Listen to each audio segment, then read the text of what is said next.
Hello everyone. आज हम clear करेंगे अपना point difference between culpable homicide and murder. तो मेरे हमारा मेन पॉइंट जो स्टार्टिंग में हमें क्लियर कर लेना चाहिए वो ये है कि हमारे कल्पेबल होमिसाइड मर्डर के सारे पॉइंट को फुलफिल करता है, पर मर्डर में कुछ पॉइंट ऐसे हैं जो एक्स्ट्रा आते हैं जिनसे मर्डर और कल्पेबल होमिसाइड में डिफरेंस क्रिएट होता है।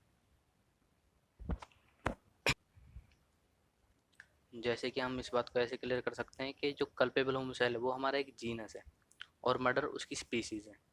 तो हमारे यहाँ पे पॉइंट जो आता है वो ये आता है कि जितने भी मर्डर्स हैं हमारे वो कल्पेबल होमिसाइड हैं, पर लेकिन सारे कल्पेबल होमिसाइड मर्डर नहीं होते। All murders are culpable homicide but all culpable homicide are not murder.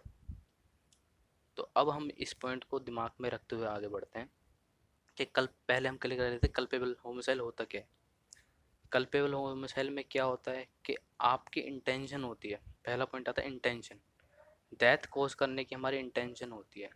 हमारा हम कोई भी ऐसा एक्ट करते हैं जिससे डेथ कॉज हो जाती है ना, और हमें पता है हमारी इंटेंशन है उस चीज़ के लिए। दूसरा आता है हम आप कोई भी ऐसी बॉडीली इंजरी देते हो किसी शख्स को जिससे उसकी डेथ कॉज हो जाएगी, या फिर उसकी जो डेथ का टाइम है वो फास्ट हो जाएगा। जैसे आप किसी को कोई बीमारी है और आप उसको मार देते हो, जैसे मान लो किसी को अल्सर है, आप उसको मार देते हो और उससे फ्यूचर में उसकी डेथ हो जाती है थोड़े टाइम बाद, तो वो भी कल्पेबल होमिसाइड में काउंट होगा। दूसरा आता है आपको नॉलेज है, आपको पता है ये बात अगर आप ऐसे करोगे तो उससे उसकी डेथ हो जाएगी, तो वो कल्पेबल होमिसाइड में होगा। अब आप कहोगे ये पॉइंट तो मर्डर के भी हो सकते हैं, तो मैंने पहले बताया था मर्डर और कल्पेबल होमिसाइड में क्या है, कुछ बातों का डिफरेंस है। सारे जो भी ये एक्ट होते हैं पहले मर्डर ही कहलाते हैं, फिर उनमें हम देखते हैं 3 पॉइंट्स को। अगर वो 3 पॉइंट फुलफिल नहीं होते हैं तो वो मर्डर किस में चेंज हो जाता है, कल्पेबल होमिसाइड में। वो मर्डर नहीं रहता। ठीक है जी। तो वो 3 पॉइंट्स हैं क्या, वो 3 पॉइंट हमारे सेक्शन 300 के 4th पॉइंट में क्लियर होते हैं। तो वो 3 पॉइंट क्या है। पहला आता है प्रोबेबिलिटी कितनी है। अगर आपने कोई एक्ट किया है उसमें वो उससे प्रोबेबिलिटी कितनी क्रिएट्स होती है कि उससे उस बंदे की डेथ हो ही जाएगी। हम डिग्री देखेंगे वहाँ पे उस एक्ट की, वो कितना क्रूअल है या फिर कितना डेंजरस है कि उससे डेथ क्रिएट होगी ही होगी। दूसरा पॉइंट आता है विदाउट एनी एक्सक्यूज, कि आपके पास कोई रीज़न नहीं है, उस शख्स के पास कोई रीज़न नहीं था वो एक्ट करने का कि उसने वो एक्ट किया क्यों, है ना, जिससे उसने एक शख्स की डेथ कोज कर दी। तीसरा पॉइंट आता है हमारा अफोर्स अफोरसाइड। अफोरसाइड इन द सेंस प्लानिंग, कि उसने वो चीज़ पहले से ही प्लान करी हुई थी कि वो ऐसा करेगा और उस बंदे की डेथ कॉज कर देगा। तो अगर ये तीनों पॉइंट हमारे फुलफिल हो जाते हैं तो वो मर्डर होता है। अगर ये तीनों पॉइंट फुलफिल नहीं होते हैं, तीनों में से कोई भी पॉइंट फुलफिल नहीं होता है, एक भी पॉइंट, तो वो मर्डर किस में चेंज हो जाएगा, कल्पेबल होमिसाइड में। अब आप अगर क्रिमिनल लॉयर बनना चाहते हो तो आपको ये बहुत काम आएंगे इन फ्यूचर। आपको कोई मर्डर केस आएगा तो उसको आप कल्पेबल होमिसाइड में कैसे कन्वर्ट कर सकते हो, बोल सकते हो कि भाई ये तो कल्पेबल होमिसाइड है, मर्डर नहीं है। तो अगला आता है हमारा प्रोबेबिलिटी। 3 पॉइंट थे कौन से, probability of causing death, reason, फिर था प्लानिंग। अब हमारा आगे पॉइंट आता है कि कल्पेबल होमिसाइड कम मर्डर नहीं होगा। ठीक है जी। तो वो 3 पॉइंटों को रखते हुए आगे ये एक्सप्लेनेशन है उनकी। पहला आता है सडन प्रोवोकेशन, कि एकदम से गुस्सा आ गया किसी शख्स को, किसी ने आपको गुस्सा दिला दिया, आपके बीच में बातचीत हुई दो लोगों के बीच में, आपको गुस्सा आ गया और सडन प्रोवोकेशन में आपने उसको मार दिया और उसकी डेथ कोज होगी, तो आपकी प्लानिंग नहीं थी, आपके पास एक्सक्यूज भी है कि सडन प्रोवोकेशन था। ठीक है। और उसमें प्रोबेबिलिटी इतनी भी नहीं थी कि उस शख्स की डेथ ही हो जाएगी। तो ये क्या हुआ, ये कल्पेबल होमिसाइड हुआ ना कि मर्डर। पर लेकिन सडन प्रोवोकेशन में भी हमारे 3 एक्सेप्शंस आती हैं कि इन पॉइंट्स पे सडन प्रोवोकेशन भी मानी नहीं जाएगी। वो क्या आ जाती हैं, वो हमारी ये आ जाती हैं, अगर आप मान लो वॉलेंटरली प्रोवोक कराया आपको, आप आपने कुछ ऐसा सिनेरियो क्रिएट किया जिससे जो शख्स था उसको ऐसा एक्ट करना ही पड़ा जिससे आपको गुस्सा आ जाए, तो ये एक तरीके से आपने प्लान करके किया। है ना।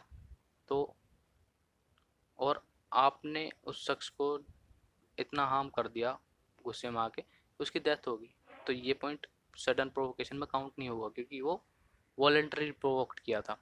दूसरा पॉइंट आ जाता है कि अगर कोई शख्स, कोई पब्लिक सर्वेंट था और उसको लॉ ने, वो लॉ को एक्सरसाइज कर रहा था, वो अपना काम कर रहा था, और उसकी वजह से आप प्रोवोक हो गए और आपने उसकी डेथ कॉज कर दी, तो वो भी पॉइंट काउंट नहीं होगा। अब मान लो कोई पुलिस वाला एक बंदे को अरेस्ट करने जा रहा है, और वो अरेस्ट करने की वजह से वो अपने अफेंड हो गया, वो प्रोवोक हो गया, और उसने पुलिस वाले को ऐसा डेथ कॉज कर दी, पुलिस वाले को अपने एक्शन से मार दिया उसको, तो वो मर्डर काउंट होगा, वो कल्पेबल होमिसाइड काउंट नहीं होगा, वो मर्डर ही होगा।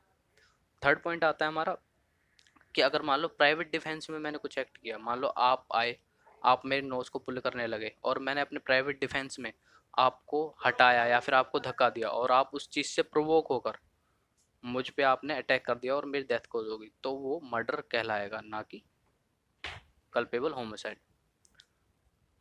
ये हमारा फर्स्ट पॉइंट था, सडन प्रोवोकेशन। इसमें दो इलिस्ट्रेशन मैंने रिटर्न में भी लिखी हैं, आप पढ़ चाहो तो पढ़ लो। उसके बाद आते हैं एक्सेप्शन नंबर 2। एक्सेप्शन नंबर 2 में क्या आता है कि अगर आप मान लो जो एक्ट किया है किसी शख्स ने, वो गुड फेथ में किया है।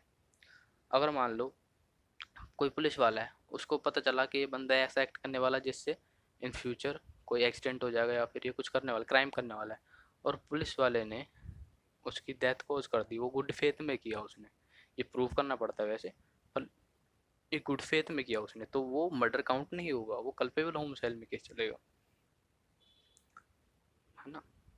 गुड फेथ में हो, प्राइवेट डिफेंस में हो।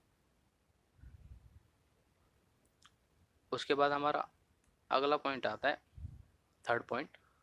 उसके है, अगर कोई पब्लिक सर्वेंट है, उसने गुड फेथ में अपनी जो उसकी पावर थी उसको एक्सरसाइज करते हुए, उसको एक्सीड करते हुए किसी की डेथ कोज कर दी, तो वो भी कल्पेबल होमिसाइड में काउंट होगा, ना कि मर्डर में। इसमें वही पुलिस वाला पॉइंट हम ले सकते हैं दोबारा से। एक्सेप्शन नंबर 4, इसमें क्या है कि कल्पेबल होमिसाइड में ये पॉइंट थोड़ा अलग है। इसमें क्या है कि किसी शख्स ने वही सडन प्रोवोकेशन में उसने फाइट कॉज कर दी और उसने डेथ कॉज कर दी किसी की, तो वो कल्पेबल होमिसाइड होगा, ना कि मर्डर। इसमें हम ये देख सकते हैं, इसमें दो चीज़ें होनी चाहिए कि उसने किसी भी चीज़ का एडवांटेज ना उठाया हो, और उसका जो एक्ट हो वो इतना क्रूअल ना हो कि जिससे हमें लगे कि हाँ इसकी मेंटेलिटी ठीक नहीं है, ये आगे भी कुछ डेथ किसी की कॉज कर सकता है।